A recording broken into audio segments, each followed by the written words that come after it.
Përshëndetje të nderuar miqtë e mi, përshëndetje të dashur ndjekës. Ja ku po rifillojmë të takohemi që nga dita e sotme, çdo ditë duke sjellur në një përmbledhje momentet më të bukura, më gazmore, por ato edhe më pikante nga ferma VIP tashmë sezoni i dytë.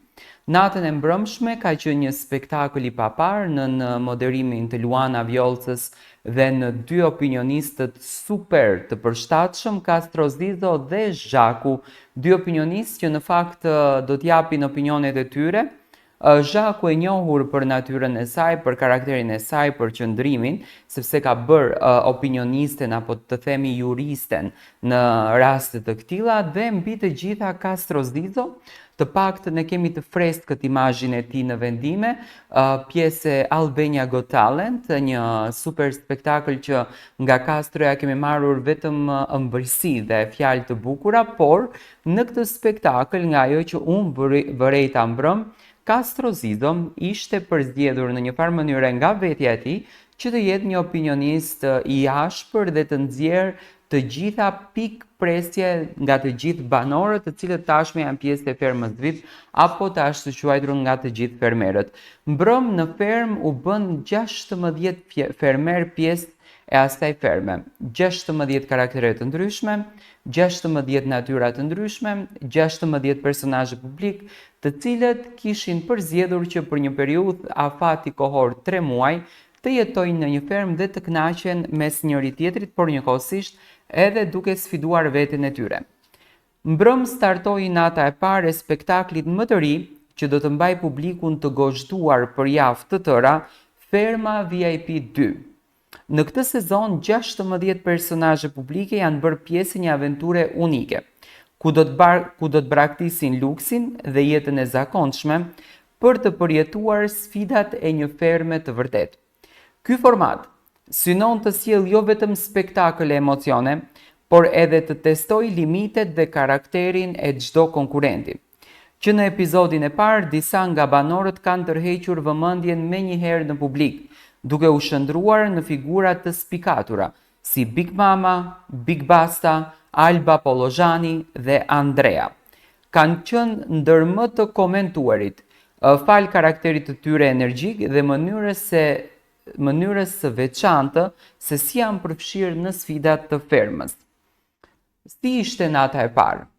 Moderatorja Luana Vjollca bëri një hapje madhështore të spektaklit, duke prezantuar formatin dhe konkurentët me një skenografi të jashtëzakonshme dhe një energji të papërmbajtshme. Banorët hynë nga një në fermë, duke marrë reagime të ndryshme nga publiku. Ata filluan të ambientohen me shtëpinë e tyre të re dhe menjëherë kuptuan se jeta në fermë nuk do të jetë as pak e lehtë. Me mungesën e teknologjisë, jetës luksoze dhe kushteve të komoditetit, sfidat e para do t'jenë adaptimi dhe përballja me një stil jetese krejtësisht të ndryshëm. Luana natën e mbrëmshme hapi mbrëmjen me një thënie ku e vlerësonte dhe i uronte suksese vetes së saj, asaj Luanës që kishte qenë e vogël dhe kësaj Luanës që mezi priste që të ngjitet në këto skena. Ju e dini shumë bukur që ëndra e Luanës ka qenë shumë e madhe që të jetë moderatore në një spektakël të tillë. Në Big Brotherin e vitit të kaluar, u përfol si emër që Luana Vjollca do t'ishte moderatorja e atij spektakli. Por nata e mbrëmshme ishte një natë kulminante ku Luana e hapën spektaklin duke e vlerësuar veten e saj, duke vlerësuar të kaluarën e saj dhe pritshmëritë që ka patur, por njëkohësisht edhe super arritjen që ka sot. Do të thënë të jetë moderatore e një spektakli kaq gjigant, me kaq punë, me kaq përkushtim për të arritur qëllimin e saj. Të gjithë thanë që Luana ja gjuan këtë pikën Top Channelit. A ka ndikuar përzgjedhja e Luanës në ferma VIP që u largua Marina Vjollca nga shqiptarët për shqiptarët? Do thënë kjo në fakt mbetet një pikpyetje shumë e madhe. Marina nuk ka dalë në asnjë media për të folur për largimin e saj në këtë sezon dhe emisionin e saj e mori Bora Zemani, por nga mënyra se si Luana e nisi këtë spektakël, nga mënyra se si Luana e filloi këtë mbrëmje, nënkuptova që Luana dëshironte të përcjellë një mesazh diku për t'i thënë diçka dikujt. Dhe në këtë rast, publiku, janë aq të zgjuar dhe inteligjent, kishin bërë një trekëndësh krahasimi, që e kishin krahasuar të kaluarën e Luanës, shkathësinë e Luanës, pritshmërinë e Luanës, mos vlerësimin ndaj Luanës si moderatore dhe si një vajzë e shout, dhe tashmë ringjitjen në një skenë kaq gjigande, në një studio të bukur improvizuar, me shumë ngjyra brenda saj, me shumë botë brenda saj, siç është Ferma VIP, do me thënë një besim i dhënë nga Vision Plus këtë herë dhe Trink. Luana Vjollca e nisi ditën e mbrëmjen e djeshme duke i u kushtuar po kësaj gjëje dhe duke i dhënë një mesazh ndoshta asaj medje ku ajo kishte punuar. Dhe largimi i Marina Vjollcës pa asnjë lloj shpjegimi nga Top Channel le të nënkuptuar shumë që ndoshta produksioni nuk janë dakord që të bëjnë nisma të tilla në Shqipëri. Edhe pse Luana ishte shumë e lumtur, ishte shumë e gëzuar dhe shumë e buzëqeshur që po prezantonte një spektakël të tillë. Unë nga kjo video dua ta përgëzoj, ka qenë e shkëlqyer fare në mënyrën se si Luana mbrëm ka hapur spektaklin dhe ka trajtuar këtë spektakël, ka qenë e jashtëzakonshme. Por do të nisim për të komentuar sot ditën e parë. Dita e parë në fermë, 16 banor, 16 karaktere, 16 natyra, 16 mentalitete, 16 kultura, 16 anë pozitive dhe negative.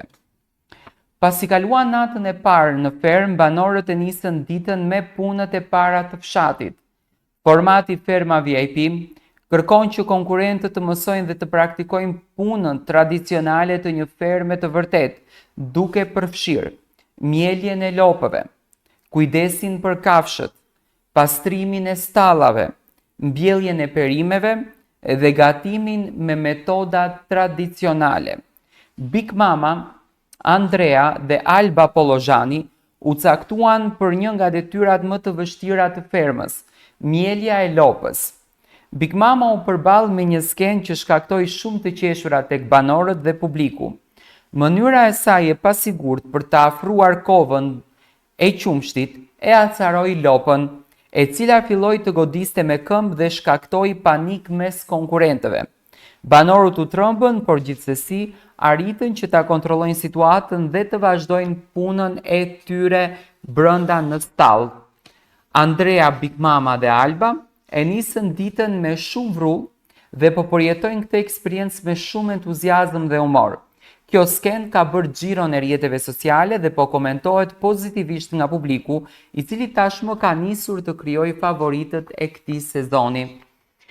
Big Mama është e njohur për natyrën e saj humoriste, është e njohur për tipin e saj të drejtë për drejtë, është e njohur për karakterin e saj.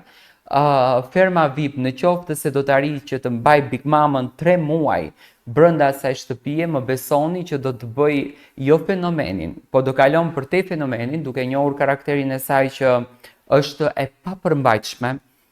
Nuk mund të lidhësh një shpirt si Big Mama, por gjithsesi ndoshta mënyra e të jetuarit në fshat, mënyra që ato çdo ditë duhet merren me mbjellje, korje, me pastrimin e shtëpisë, me jetën në fshat, besoj që Big Mamën do ta relaksonte pafund dhe do t'i krijonte energji të bukura, sepse vetë ambienti, vetë loja dhe sfida të krijon një energji shumë të mirë. Sot, do me thënë, kryefjala e ditës së sotme kanë qenë Andrea, Big Mama dhe Alba. Për Andrean e pres që do t'jetë shumë i gjallë, Andrea të paktën e njeh bukur fort një format të këtill, do me thënë e ka komentuar dhe vetë dhe di shumë mirë se si shkojnë strategjitë e këtij formati, se si bëhen loja, se si krijohen aleancat, se çfarë strategjie do të përdorësh këtu brenda. Alba Pollozhani është një vajzë që njihet për natyrën e saj transparente dhe për buzëqeshjen e saj, do me thënë e shikoj që e ka marrë shumë shtruar dhe po e shijon në maksimum këtë moment, Dhe kështu që kjo super treshe fantastike po bëhet pjesë e dashur dhe e diskutueshme e publikut. Por tani pyetja është si do të përshtaten banorët me jetën e re. Jeta në fermë nuk është e lehtë dhe disa prej konkurrentëve kanë filluar të ndjejnë vështirësitë e para. Disa po e përjetojnë me humor dhe po përpiqen të përshtaten shpejt me realitetin e ri. Disa të tjerë kanë më të vështirë t'i përshtaten kushteve të reja, mungesës së komoditeteve dhe detyrave të përditshme. Tensionet dhe debatet pritet të fillojnë shumë shpejt pasi secili ka karakterin e tij dhe jeta në fermë mund të sjellë përplasje të mëdha mes tyre. Një nga pikat më të komentuara të natës së parë padyshim ishte prezantimi i fuqishëm i Luana Vjollcës. Ajo u shfaq elegante, energjike dhe me shumë siguri në skenë, duke krijuar një atmosferë të veçantë në nisjen e spektaklit.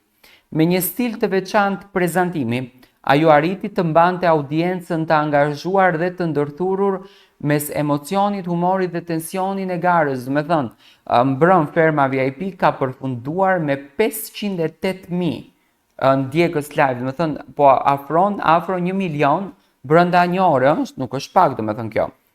Publiku e ka pritur shumë mirë dhe ka shprehur lëvdata për mënyrën se si ajo e ka menaxhuar hapjen e sezonit të ri. Por çfarë pritet në vazhdim në fermë? Ferma VIP sapo ka filluar dhe ditët në vazhdim premtojnë.